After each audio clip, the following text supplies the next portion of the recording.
ছিল ছোট্ট একটা গ্রাম। গ্রামের পাশ দিয়ে বয়ে যেত শান্ত একটা নদী। সেই গ্রামে থাকত রাহাত নামে এক কিশোর। রাহাত খুব গরিব ছিল, কিন্তু তার মন ছিল খুব ভালো। সে প্রতিদিন সকালে নদীর ধারে বসে মাছ ধরত আর মাকে সাহায্য করত।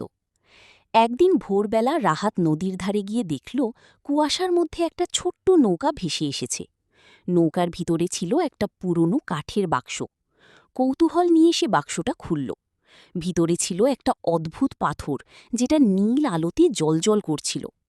হঠাৎ পাথরটা থেকে একটা কোমল কণ্ঠ ভেসে এলো। যেই মানুষ নিঃস্বার্থভাবে অন্যকে সাহায্য করবে, এই পাথর তার একটি ইচ্ছা পূরণ করবে। রাহাত প্রথমে ভয় পেল, কিন্তু সে কাউকে কিছু বলল না। সেদিন বিকেলে গ্রামের এক বৃদ্ধ লোক রাস্তার পাশে অসুস্থ হয়ে পড়েছিলেন। সবাই পাশ কাটিয়ে চলে যাচ্ছিল, কিন্তু রাহাত তাকে নিজের কাঁধে করে বাড়ি পৌঁছে দিল এবং পানি খাওয়াল। রাতে বাড়ি ফিরে সে দেখল নীল পাথরটা আগের চেয়ে আরও উজ্জ্বল হয়ে উঠেছে। আবার সেই কণ্ঠ শোনা গেল, তুমি সত্যিকারের ভালো মানুষ, বলো তোমার ইচ্ছা কি? রাহাত একটু ভেবে বলল, আমি ধনী হতে চাই না, শুধু চাই আমার মা যেন আর কষ্ট না পান।